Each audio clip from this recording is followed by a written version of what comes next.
Welcome to Wrestling Talk in the Shop, where we cover all things professional wrestling, from new wrestling to classic wrestling and everything in between. We go to wrestling, we do some wrestling, and everything in the ring. Join us now for Wrestling Talk in the Shop.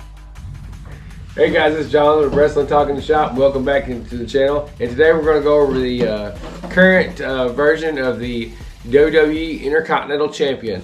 And this version was introduced in 2019. And I believe Ricochet was the first one. Don't quote me on that, but I believe he was the first one. Mostly Gunther has had it. I mean, when you look back at this title design, I mean, I don't think they're going to change it anytime soon. But you're going to say Gunther. But anyway, this is official replica. This is part of the wrestling collection. We'll go over it. We'll start. It's got a nice leather strap. I don't know what the, I guess the millimeters on these belts are. I mean, it's an official replica.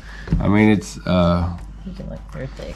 yeah, it's a nice thick belt. I guess what is that, simulated leather? Is that what that is? Yeah, simulated leather strap. Nice fastener. Got the WWE emblem there in the leather. And then the side plates.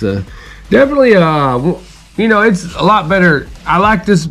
I'm not going to say this is my favorite version, but up to the classic. I mean, I'm a classic man myself, but it's definitely a lot better than that oval thing they had for years, you know, like China and Jeff Jarrett held. But anyway, you've got a globe here, and nice Intercontinental, and then a globe there with WWE symbol in the middle. And move right along to the other side of the main plate, and there's another globe, and another side plate with WWE, and then you got the gold tip down here. I mean, I know for a while they were using like Velcro straps on TV anyway, I don't know. And you can see on the back it's a official replica. I don't know if it's dated. Yeah, it is 2019. So I guess that guy, he bought it as soon as it come out.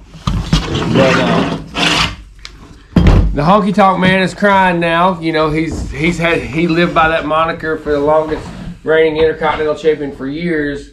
And then Gunther come along and, you know, just really that's credit to Triple H and his booking, because he has brought this title back to what it was. There's been some great superstars hold this title. I mean, you look at Kerry Von Erich, hell, Ric Flair held this Intercontinental title. Carlito, Kurt Hennig, Bret Hart. I mean, the Ultimate Warrior. So, I mean, there's been a lot of great super, and it kind of went through a downfall there.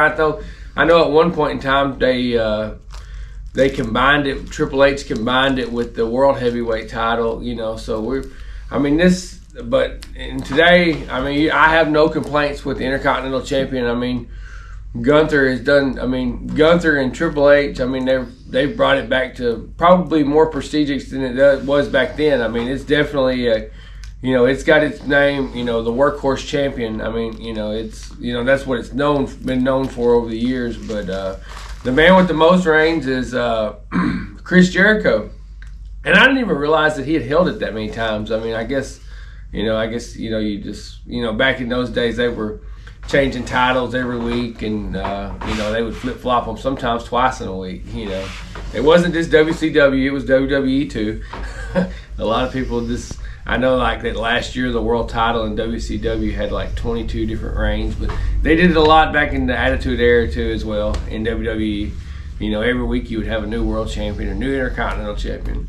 But, you know, Gunther has done good. And I think the man that should dethrone him, in my opinion, is Chad Gable. I mean, you know, that was a great story they told with his daughter crying front row, you know, and I think that when it comes down and Gunther moves on to bigger and better things, I think Chad Gable should be the one to dethrone him, you know, and become the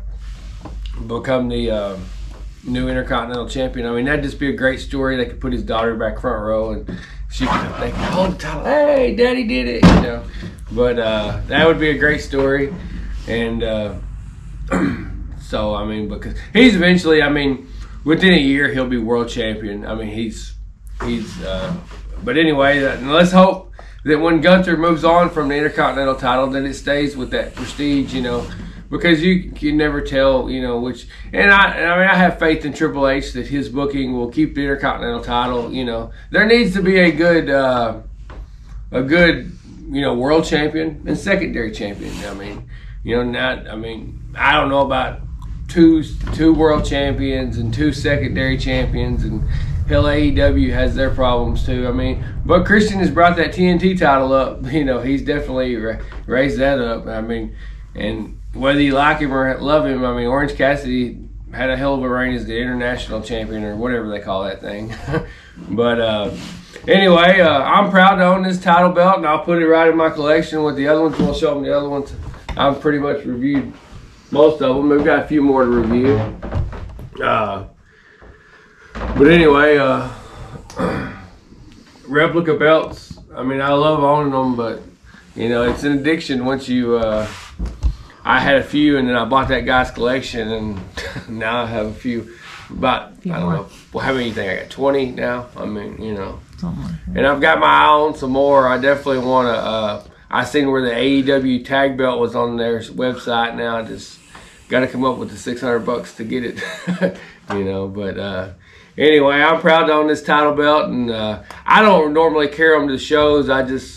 We play in the ring with them, and you know, it's just like I said, I've said it before in other videos.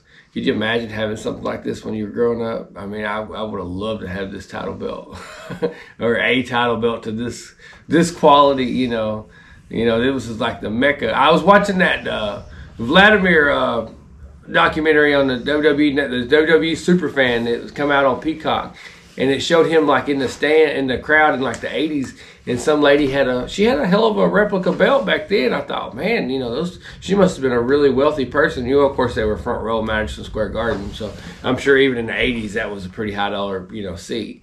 But if you go back and watch that documentary, there is a replica. I don't know if it's official. I mean, of course it's not official, but you know, she might have had Reggie Parks make it, or whoever had that design. Hey guys, this is John with Wrestling Talk in the Shop. Welcome back into the channel. And today we're going to go over the current version of the